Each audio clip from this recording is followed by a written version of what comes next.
Marketing হলো একটা ব্যবসার প্রাণ। বাট আমরা যারা নতুন উদ্যোক্তারা রয়েছি তারা বেশিরভাগ সময় বুস্টিং এর সঙ্গে মার্কেটিংটাকে গুলিয়ে ফেলি। যার ফলে দেখা যায় আমরা যখন নতুন একটা ব্যবসা শুরু করি আমরা মার্কেটিং এ পর্যাপ্ত খরচ না করে সম্পূর্ণ টাকাটা আমাদের বুস্টিং এ ঢেলে দেই। এতে করে কি হয় যতক্ষণ বুস্টিংটা চলে ততক্ষণ আমরা তো ঠিকঠাক সেলস পাই। বাট যখনই আমাদের বুস্টিংটা বন্ধ করা হয় দেখা যায় তাৎক্ষণিক আমাদের সেলসটা বন্ধ হয়ে গেছে। বাট মার্কেটিং বিষয়টা একদমই এমন না। মার্কেটিং হচ্ছে এমন একটা বিষয় যার মাধ্যমে আমাদের ব্র্যান্ডটাকে আমরা অডিয়েন্সের সামনে পরিচিত করে তুলি। যার ফলে দেখা যায় আমাদের বুস্টিং চলুক বা না চলুক আমাদের সেলসটা কিন্তু চলতেই থাকে। তো আজকের এই ভিডিওতে আমি আপনাদের সাথে এমন কিছু মার্কেটিং আইডিয়া নিয়ে কথা বলব যেখানে আপনারা এককালীন কিছু পরিমাণ টাকা খরচ করবেন বাট এখান থেকে ক্রমাগত আপনারা সেলস পেতে থাকবেন। অর্থাৎ খরচ কম কিন্তু বিক্রি বেশি। যেটা একজন নতুন উদ্যোক্তার জন্য একটা গেম চেঞ্জার হতে যাচ্ছে। তো চলুন আর কথা না বাড়িয়ে আজকের ভিডিওটি শুরু করা যাক। আমরা অনেকেই হয়তো অনলাইনে এমন অনেক ভিডিও দেখেছি যেখানে দেখা যায় একটা রেস্টুরেন্টের উপরে অনেক বড় একটা বার্গার বানানো থাকে যেখান থেকে চিজ গড়ে গড়ে পড়ে, যেটা আসলে কিন্তু বার্গার না, বার্গারের একটা স্ট্যাচু। এটা দেখে আমরা বুঝতে পারি যে এটা একটা বার্গারের শপ। বাট আমাদের মনে কি কখনো এই প্রশ্নটা এসেছে যে কেন এই বার্গারের শপটা এমনভাবে বার্গারটা ডিজাইন করেছে? সে চাইলে তো পারতো কোনো একটা ব্যানার বানাইতে বা কোনো একটা স্টিকার লাগাইতে। বাট এখানে হচ্ছে মজার বিষয়টা, আমরা যারা অফিস শেষ করে দিন শেষে বাসার দিকে ফিরি ক্ষুধার্ত অবস্থায় যখন আমাদের চোখের সামনে স্ট্যাচুটা আসে তখন সেই ডিলিশিয়াস বার্গারের স্ট্যাচুটা দেখে আমরা আর আমাদের মনকে আটকে রাখতে পারি না। আমরা চলে যাই সেই বার্গার শপে এবং সেখান থেকে একটা বার্গার অর্ডার করি এবং সেটা খেয়ে ফেলি। খাওয়ার পর আমাদের রিয়ালাইজ হয় যে আমি তো এই বার্গার খাওয়ার জন্য আমার কোনো বাজেট ছিল না বা প্ল্যান ছিল না। আমি তো বাসার দিকে যাচ্ছিলাম। বাসায় যে আমার ডিনার করার কথা ছিল বাট আমরা মনের অজান্তেই সেই বার্গারটা আমরা খেয়ে ফেলি। আর এটাকেই বলে গরিলা মার্কেটিং। তো আজকের এই ভিডিওতে আমরা শুরুতেই যে বিষয়টা আলোচনা করব সেটা হচ্ছে গরিলা মার্কেটিং। এই গরিলা মার্কেটিং হচ্ছে এমন একটা বিষয় যেখানে আমরা একবার শুধু খরচ করব বাট এখান থেকে আমরা লাইফ টাইম সেলসটা পেতেই থাকবো। তো এখানে আমরা গরিলা মার্কেটিং এর কয়েকটা ভাগ নিয়ে কথা বলবো। শুরুতেই যে বিষয়টা নিয়ে আমি কথা বলবো সেটা হচ্ছে আউটডোর মার্কেটিং। আমি প্রথমেই যে উদাহরণটা দিলাম অর্থাৎ বার্গার শপের উদাহরণ দিলাম সেটা হচ্ছে আউটডোর মার্কেটিং। আমরা ইউজুয়ালি দেখি যে রাস্তায় অনেক লোকজন চলাফেরা করে। বাট আমরা যে আমাদের ব্র্যান্ড শপটা দিই সেটা আমরা যতই ডেকোরেট করি না কেন এটা হিউজ পরিমাণ লোকের সামনে কিন্তু পৌঁছায় না। বাট সেখানে যদি আমরা আমাদের প্রতিষ্ঠানের ওপরে আমরা যেটা সেলস করি সেটার জন্য বড় কোনো একটা স্ট্যাচু বানিয়ে রাখি সেটা অবশ্যই তাদের চোখে পড়বে। যেমনটা সেই বার্গার শপের আমি কথাটা বললাম। যদি আপনি কোনো বার্গারের শপ দিয়ে রাখেন সেখানে যদি আপনি একটা ইনোভেটিভ কোনো একটা বার্গারের কোনো একটা স্ট্যাচু বানান আপনার সেই বিল্ডিং এর উপরে বা ধরেন আপনার শপের ছাদে, সেখানে বড় আকারের একটা বার্গার বানালেন এবং সেখানে চিজ গলে গলে পড়ছে। এটা দেখতে অনেকটা ডেলিশিয়াস লাগে এবং এটা দেখার ফলে অনেকে মনে করে এই দোকানের বার্গারটা হয়তোবা অনেক টেস্টি হবে। বাট আপনার বার্গারটা কিন্তু আর বাকি দোকানগুলোর মতোই।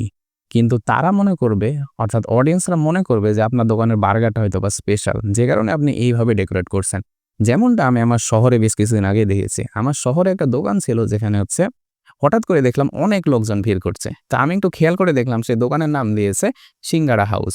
অর্থাৎ এইখানে তারা বিভিন্ন ধরনের সিঙ্গারা বিক্রি করে থাকে। সিঙ্গারা হচ্ছে এমন একটা খাবার যেটা আমরা সকলেই খেয়েছি এবং এটা খুব কমন একটা খাবার। বাট সিঙ্গারা হাউস সে সিঙ্গারাই বানাচ্ছে বাট সকল লোক তার কাছে যে কেনই বা সিঙ্গারা খাচ্ছে। এখানে তারা কি করেছে, এটা শুধুমাত্র একটা সিঙ্গারাকে কেন্দ্র করে তারা একটা শপ বানাইছে যেখানে তারা ভ্যারাইটি রকমের সিঙ্গারা সেল করছে। তো আমি একদিন কৌতূহলবশত সেখানে গেলাম এবং সেখান থেকে ২ টা সিঙ্গারা অর্ডার দিলাম। একটা ছিল চিকেন সিঙ্গারা আর একটা ছিল হচ্ছে নরমাল আলু সিঙ্গারা। বাট আমি খাওয়ার পরে দেখলাম খুব যে ইনোভেটিভ কিছু করেছে তা কিন্তু না, অন্যান্য সবগুলোর মতোই। বাট তাদের যে ইনোভেটিভ ব্র্যান্ডিংটা ছিল, মার্কেটিংটা ছিল সেটাই ছিল সবচেয়ে আলাদা। যে কারণে তারা এত পরিমাণ অডিয়েন্স খুব অল্প সময়ের মধ্যে পেয়ে গেছে। তো এখান থেকে আমরা কি বুঝতে পারছি? আমরাও যখন আমাদের কোনো বিজনেস শুরু করব সেখানে আমরা এমন কিছু করব যেটা লোকের নজর কাড়বে। এতে করে কি হবে? আমরা বুস্ট করি বা না করি আমাদের ব্র্যান্ডের কথা তাদের মাথায় থাকবে। যে কারণে দেখা যাবে তারা এটা নিয়ে গল্পগুজব শুরু করবে এবং ওয়ার্ড অফ মাউথ গুলো ছড়িয়ে যাবে। কিভাবে ছড়াবে? যেমন ধরুন আপনি আপনার শপের ওপরে ধরুন একটা বার্গারের অনেক বড় একটা স্ট্যাচু বানাইছেন। এমন অবস্থায় রাস্তায় চলাফেরা করা সমস্ত লোক দেখবেন সেই শপটার দিকে তাকাবে এবং সেখান থেকে ফটো ক্লিক করা শুরু করবে। ফটো ক্লিক করে অনেকেই সোশ্যাল মিডিয়াতে সেটা পোস্ট করবে। কারণ বর্তমান সোশ্যাল মিডিয়ার যুগ। আমরা যখনই নতুন কিছু দেখি যেটা দেখতে একটু ইনোভেটিভ মনে হয় বা কৌতূহলবশত মনে হয় সেটা আমরা ছবি তুলে সোশ্যাল মিডিয়াতে পোস্ট করি। তো সেক্ষেত্রে কি হবে? আপনার দোকানের অটোমেটিক একটা ফ্রিতে মার্কেটিং হয়ে যাবে। কারণ তারা সোশ্যাল মিডিয়াতে যখন এটা পোস্ট করা শুরু করবে তখন অলরেডি তাদের ফ্রেন্ড সার্কেল, ফ্যামিলির মধ্যে এটা পৌঁছে যাবে এবং দেখা যাবে খুব অল্প সময়ের মধ্যে আপনি লাখ লাখ মানুষের মধ্যে পৌঁছে গেছেন। এরপর কি হবে? যখন তারা সোশ্যাল মিডিয়াতে পোস্ট হবে, মানুষ কি শুধু দেখেই থেমে থাকবে? কখনোই না। তারা সেই পোস্টটা দেখে দেখবেন অলরেডি মেনশন দেওয়া শুরু করবে যে, "চল বন্ধু একদিন আমরা খেয়ে আসি।" এভাবে দেখবেন আপনার শপে লোকজন আসা শুরু করেছে এবং আপনার শপটার নাম পরিচিতি বাড়তে শুরু করেছে। এবং এতে করে বুঝতে পারছেন আপনার সেলসটা ক্রমাগত চলতেই থাকবে। তো এটা হচ্ছে আমাদের আউটডোর মার্কেটিং। তো চলুন এবার আমরা কথা বলি আমাদের সেকেন্ড মার্কেটিং স্ট্র্যাটেজি নিয়ে, সেটা হচ্ছে ইনডোর মার্কেটিং। ধরুন সেই বার্গারের দোকানের উদাহরণটাই দিই। ধরুন একটা বার্গারের দোকান, সেই বার্গারের দোকানের মধ্যে আপনার প্লেটগুলো এমনভাবে সাজানো হয়েছে যে দেখে মনে হচ্ছে এটা একটা পাউরুটি। বার্গার যেমন ২টা পাউরুটি দিয়ে তৈরি হয়, তেমনি আপনার প্লেটটার শেপ হবে এমন যে সেই প্লেটটা দেখে মনে হবে যে এটা একটা বার্গারের পাউরুটি। বাট এর উপরে আপনি আপনার বার্গারটা ডেকোরেট করে দিলেন। তারপর আপনি কি করলেন, আপনার শপে দেখবেন বিভিন্ন জায়গায় আপনার শপের যে বসার সিট সেটা হবে একটা বার্গারের মতো। আপনার টেবিলগুলো দেখতে মনে হবে বার্গারের মতো। মানে সমস্ত কিছু আপনি বার্গারের একটা ফ্রেমে সাজাইবেন।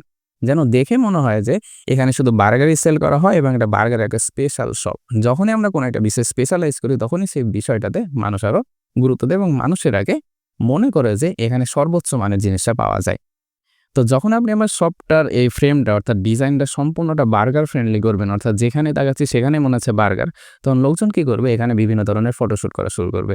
এবং আমাদের টার্গেট হচ্ছে এটা, যখনই মানুষজন আমাদের শপে এসে ফটোশুট শুরু করবে তারপরে তারা এটা সোশ্যাল মিডিয়াতে পোস্ট করবে। আর যখনই তারা এটা সোশ্যাল মিডিয়াতে পোস্ট করবে তখন এটা লাখ লাখ মানুষের সামনে পৌঁছে যাবে। আর এটাই হচ্ছে আমাদের টার্গেট। যেখানে আমরা ফেসবুকে বুস্ট করে লাখ লাখ টাকা খরচ করে মানুষের সামনে পৌঁছাই, সেখানে আমরা এখানে ফ্রিতে শুধুমাত্র আমাদের একটু কাস্টমাইজেশন করে আমাদের ফ্রিতে মার্কেটিংটা করে ফেলতে পারছি। এবং এর মাধ্যমে দেখা যাবে আমাদের অনেক পরিমাণ সেলস আমরা পাবো, যেটা আমরা কখনোই বুস্টিং করে সেই সেলসটা পাবো না। তো এটা ছিল আমাদের আইডিয়া নাম্বার 2। তো চলুন এখন আমাদের আইডিয়া নাম্বার 3 নিয়ে কথা বলা যাক, এবং সেটা হচ্ছে অ্যাম্বুশ মার্কেটিং। তো অ্যাম্বুশ মার্কেটিং বিষয়টা হচ্ছে এমন একটা বিষয় যেটাকে আমি বলি কই তালে কই ভাজা। অর্থাৎ এখানে আমরা কিন্তু কোনো প্রকার টাকা খরচ করি না, বাট আমাদের একটা হিউজ পরিমাণ মার্কেটিং হয়ে যায়। যেমন ধরুন ভিভো, ওপ্পো এই ধরনের কোম্পানিকে আমরা অনেকে চিনেন। ধরুন হচ্ছে একটা স্টেডিয়ামে একটা খেলা অনুষ্ঠিত হয়েছে যেখানে ভিভোরা স্পন্সর করেছে সেই খেলাটাকে। যে কারণে এই স্টেডিয়ামের বাইরে এবং ভিতরে বিভিন্ন জায়গায় ভিভোর অনেক বড় বড় ছবি লাগানো আছে, লিফলেট লাগানো রয়েছে এবং সেখানে অনেক মানুষ আসবে, হাজার হাজার লাখ লাখ মানুষের সমাগম হবে। তো এটা হচ্ছে আমাদের জন্য একটা বিরাট একটা সুযোগ। আমরা কি করব, আমরা যেখানে ফাঁকা কোনো একটা জায়গা পাবো সেখানে আমাদের ব্র্যান্ডের কোনো একটা লিফলেট লাগাই দিব, কোনো একটা ব্যানার লাগাই দিব। এতে করে কি হবে, যখন লাখ লাখ মানুষ আসবে তারা ভিভোকে তো দেখবে, বাট তার পাশাপাশি আপনার ব্র্যান্ডটাকে বা আমাদের ব্র্যান্ডটাকেও দেখবে। এতে করে কি হবে, আমাদের ব্র্যান্ডের একটা ফ্রিতে মার্কেটিং হয়ে যাবে, যেখানে লাখ লাখ লোকের সামনে আমরা ফ্রিতে পৌঁছে যাব। তো এটাই ছিল আমাদের আইডিয়া নাম্বার 3। তো চলুন এখন আমাদের আইডিয়া নাম্বার 4 নিয়ে কথা বলা যাক। আমাদের আইডিয়া নাম্বার 4 হচ্ছে এক্সপেরিয়েন্স বেসড মার্কেটিং। অর্থাৎ এখানে আমরা আমাদের কাস্টমারকে এক্সপেরিয়েন্স করাবো। যেমন ধরুন আমার একটা বার্গারের শপ রয়েছে যেটার নাম হচ্ছে মিস্টার বার্গার। তো এইখানে ধরুন একজন কাস্টমার আসছে বার্গার খেতে। তো তাকে আমরা সার্ভ করলাম বার্গারটা। তো সেই বার্গারটা খাওয়ার পরে আমরা তাকে একটা টি-শার্ট গিফট করলাম। আমরা তাকে বললাম যে, "স্যার, আমাদের এই শপে যারা যারা বার্গার খায় তাদেরকে আমরা একটা করে টি-শার্ট গিফট করি।" তো আমি এখানে কি করলাম, আমি কোনো একটা নরমাল টি-শার্ট তাকে দিলাম না। আমি একটু ভালো মানের টি-শার্ট বানিয়ে তাকে টি-শার্টটা দিলাম, যেন সে এটা বাইরে ইউজ করতে পারে। এবং সেই টি-শার্টের পিছনে সেই মিস্টার বার্গারের ব্র্যান্ডিংটা খুব ভালো করে করা ছিল। এতে করে কি হলো, সেই লোকটা অর্থাৎ সেই কাস্টমারটা সেই টি-শার্টটা পাওয়ার পরে সে অনেকটা হ্যাপি হলো, কারণ সে বার্গারের টাকাটা পে করে সে ফ্রিতে একটা টি-শার্ট পেল। পাশাপাশি সেই টি-শার্টটা পড়তে শুরু করবে। যেহেতু সেটা একটা ভালো মানের টি-শার্ট রয়েছিল, সে কারণে সেটা পরে বিভিন্ন জায়গায় যাওয়া আসা করবে। এবং যখনই তারা এই টি-শার্টটা পরে বাইরে চলাচল শুরু করবে, তখন অনেক লোকজন এই টি-শার্টের দিকে খেয়াল করবে। এবং খেয়াল করার পর তারাও মিস্টার বার্গারের শপের সম্পর্কে জানতে পারবে। তারপরে তারা হয়তো চিন্তা করবে যে এই শপে হয়তো অনেক ভালো মানের বার্গার পাওয়া যায়, তারা একদিন ট্রাই করতে অবশ্যই আসবে। এবং এভাবে যদি ৫০০ থেকে ১,০০০ লোকও এ ধরনের টি-শার্ট পরে বাইরে ঘোরাঘুরি করে, তাহলে খুব কম দিনের মধ্যে দেখা যাবে সে পুরো এলাকার মধ্যে বা কিংবা পুরো শহরের মধ্যে আপনার সেই ব্র্যান্ডটা বা আমার সেই বার্গারের ব্র্যান্ডটা ফেমাস হয়ে যাবে। তো এটা হচ্ছে আমাদের ৪ নাম্বার আইডিয়া, যেখানে আমরা একটু পরিমাণ খরচ করে আমাদের কাস্টমারকে একটু এক্সপেরিয়েন্স করাবো, যার দরুন আমরা ফ্রিতে অনেকটাই মার্কেটিং করে ফেলবো। তো এগুলোই ছিল আজকে গরিলা মার্কেটিং এর ৪ টা আইডিয়া। এই আইডিয়াগুলোর মধ্যে একটা আইডিয়াও যদি আপনি সঠিকভাবে এপ্লাই করতে পারেন, তাহলে আপনি দেখতে পাবেন যে আপনি খুব কম খরচে এককালীন খরচ করে লাইফ টাইম একটা সেলস পাচ্ছেন এখান থেকে। যেটা একজন নতুন উদ্যোক্তার জন্য অবশ্যই এটা গেম চেঞ্জার হতে যাচ্ছে। কারণ আমরা যারা নতুন উদ্যোক্তারা রয়েছি, তারা যখন নতুন একটা ব্যবসা শুরু করি, আমাদের অ্যাড বাজেট খুব একটা থাকে না, যে কারণে আমরা খুব একটা অ্যাডও চালাতে পারি না এবং অ্যাডটা বন্ধ করলে দেখা যায় আমাদের সেলসটা বন্ধ হয়ে যায়। সেখানে আমরা যদি এমন একটা ইনোভেটিভ আইডিয়াতে আমরা কাজ করি, তাহলে দেখা যাবে আমাদের মার্কেটিংটা খুব সহজেই ছড়িয়ে পড়বে এবং আমরা খুব সহজে অনেক পরিমাণ সেলস হিট করতে পারবো, যেটা আমাদের দিন শেষে সকলেরই লক্ষ্য। তো এই ৪ টা আইডিয়ার একটা আইডিয়াও যদি আপনার ভালো লেগে থাকে, তাহলে অবশ্যই ভিডিওতে একটা লাইক করবেন এবং চ্যানেলে নতুন হলে সাবস্ক্রাইব করতে একদমই ভুলবেন না। এবং কমেন্ট করে অবশ্যই জানাবেন এই ৪ টা আইডিয়ার মধ্যে কোন আইডিয়াটা আপনার সবচেয়ে ভালো লেগেছে। তো দেখা হচ্ছে পরবর্তী অন্য কোনো ভিডিওতে। ততক্ষণ পর্যন্ত ভালো থাকবেন, সুস্থ থাকবেন এবং আমার জন্য দোয়া রাখবেন। আসসালামু আলাইকুম।